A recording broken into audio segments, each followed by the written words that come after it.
Hola. Cuenta nuestra parashá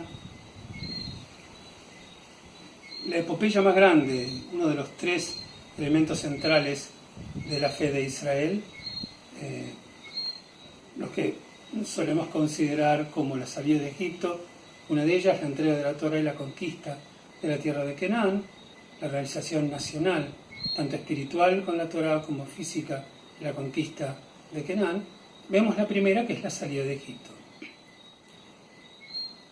En la salida de Egipto nosotros encontramos que Moshe recibe la notificación de Dios, luego de largas discusiones, donde Dios le dice que salga a sacar a los hijos de Israel de Egipto, porque según contaba la propia Torá, hacía algunos pocos capítulos, el pueblo judío, al haber sido esclavizado en Egipto por un capricho del faraón, comienzan a rogar a Dios para que los ayude y elevan sus gritos, y el texto dice como que los gritos llegaron a Dios. Entonces Dios se acordó de su pacto con Abraham y decidió salvar a su pueblo, sacarlo de la esclavitud. Uno imagina que la esclavitud debe ser terrible, y la historia estuvo llena de eventos y de situaciones y de, instituciones que estaban vinculadas con la esclavitud en el quehacer humano a través de los siglos, hasta hace no demasiados años, inclusive hoy todavía en algunas partes del mundo.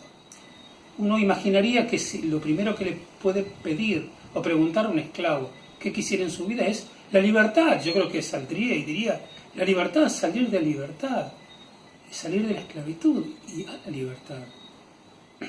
Cuenta la parashá que, Dios le ordena a Moshe que, como dijimos, de muchas discusiones, vaya a sacar a los judíos de Egipto y comience gestiones acompañado de su hermano Aarón con el faraón para que pueda salir.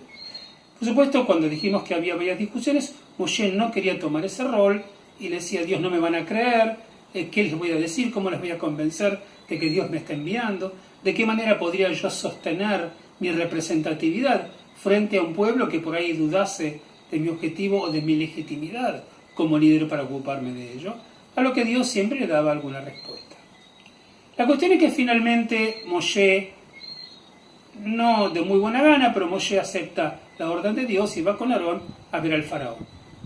El faraón, esta fue la primera vez que él va, el faraón con mucha arrogancia, ¿no es cierto?, con mucha autorreferencia, le dice: ¿quién es Dios?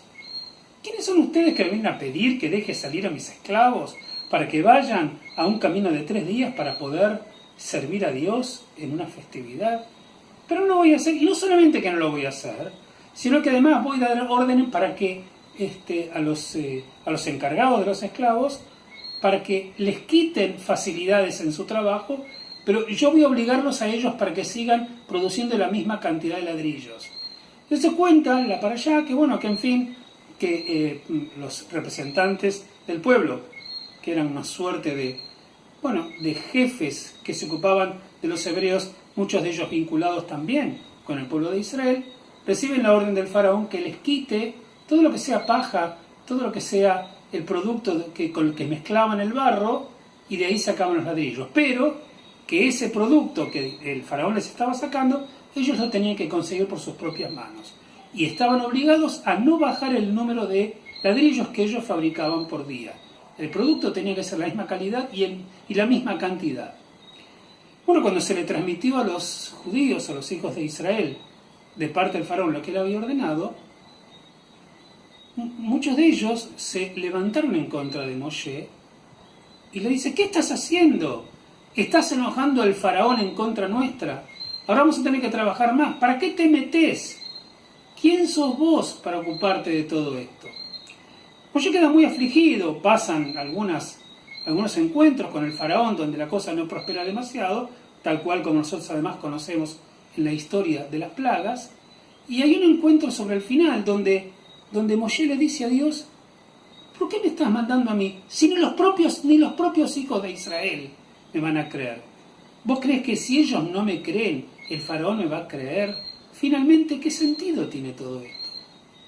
Yo quería tomar esta historia, que si bien está dividida en distintas intervenciones, digamos, por parte de este tema, a lo largo de toda la gesta de la salida de Egipto, Lo que yo quiero rescatar de esto es que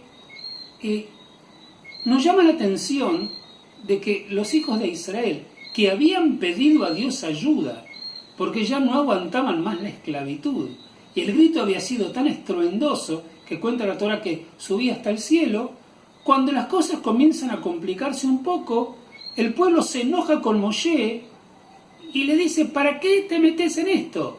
¿Quién te pidió que hagas esto? En realidad, a lo largo de la historia de los hijos de Israel en Egipto y luego en el desierto, no va a ser la primera vez que cuando hay alguna complicación, el pueblo de Israel protesta en contra de Dios, protesta en contra de Moshe, de por qué lo sacó de Egipto. Inclusive hay momentos donde el texto va a decir: recordamos a la tierra que fluye leche y miel, refiriéndose a Egipto, y no a Israel en determinado momento. O ¿para qué nos sacaste de Egipto? Formamos un nuevo grupo y retornemos a Egipto. Yo me quedaba pensando, muchas veces estamos sufriendo por algo que queremos que se termine en nuestras vidas. Pero mientras que estamos sufriendo, no estamos dispuestos a hacer ningún sacrificio, no estamos dispuestos a pagar ningún precio por atravesar desde el sacrificio hacia la libertad, por hacer esa travesía, ¿sí? Queremos que llegue la libertad, pero sin esfuerzo. Queremos lograr lo que nosotros queremos, pero sin ningún sacrificio. Que de pronto sea como que no te hubieras dado cuenta y de pronto estás en libertad. Cuando nosotros estamos en una situación donde no estamos felices, a veces el cambio produce dificultades. Porque cuando vos vas a cambiar, te están sacando de tu zona de confort. Y vos tenés que decidir: ¿prefiero la mediocridad y quedarme en la zona de confort? ¿O prefiero bancarme situaciones complicadas que por ahí me duelan o me angustien o me preocupan, pero sé que hay un objetivo final que es salir a la libertad? Es ser dueño de mi propia decisión, de mis propias personas, y de mi propia vida, y de mi propia familia. Y poder heredar el día de mañana una tierra en la cual yo sea dueño y señor, donde yo sea responsable de aquello que me ocurra. Pero para poder llegar ahí, a veces, tenés que estar dispuesto a pasar por momentos duros, porque te están sacando de la esclavitud, porque te están sacando de la mediocridad y del momento de sufrimiento que está acompañando tu vida desde hace tanto tiempo. Parecía como que los hebreos no estaban dispuestos a eso. Y cuando la cosa se complicaba, no decían: no importa, vamos a llegar a la libertad. Es un sacrificio que tenemos que hacer por nosotros y por nuestros hijos. No lo decían. Volvamos a Egipto, decían. E imaginaban aquel pensamiento como que todo tiempo pasado fue mejor, como diría Jorge Manrique en Coplas a la muerte de su padre. No todo tiempo pasado fue mejor. No idealices la esclavitud, porque sufrías terriblemente por ella. Y bancate el dolor de la travesía de una situación horrible a otra mejor, porque nada, ningún cambio es sencillo y es cómodo. Eso nos puede pasar a muchos de nosotros, probablemente no de la esclavitud, pero de situaciones con las que no estamos contentos y estamos invitados o desafiados a hacer un esfuerzo para poder llegar a aquello que añoramos y que nos quite de esa mediocridad, frustración y angustia. Tengamos el coraje de enfrentarlo. Aspiremos a más, siempre. Aspiremos a mejor, siempre. Y estando dispuestos a pagar el precio del sufrimiento momentáneo mientras dura el cambio de una situación a la otra, a la situación soñada y la situación querida. Shabbat Shalom para todos.